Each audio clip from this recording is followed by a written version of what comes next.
મિત્રો, તાજેતરમાં જ મણિપુર રાજ્યમાં રાષ્ટ્રપતિ શાસન લગાવવામાં આવ્યું છે.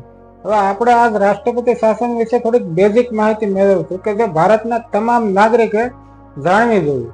મિત્રો, આવી જ માહિતી માટે મારા પેજને ફોલો કરો.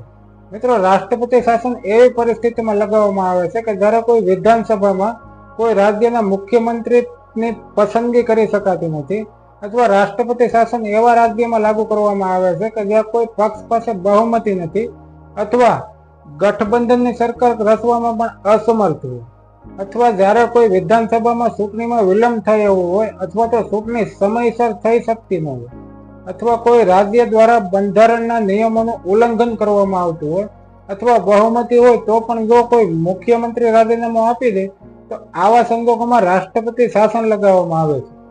મિત્રો, રાષ્ટ્રપતિ શાસન બંધારણની કલમ 356 મુજબ લગાવવામાં આવે છે, અને આ દરમિયાન રાજ્યની વિધાનસભા અને વિધાન પરિષદ બંને સ્થગિત થઈ જાય છે, અને રાજ્યનો સંપૂર્ણ વહીવટ કેન્દ્ર સરકારને આધીન થઈ જાય છે.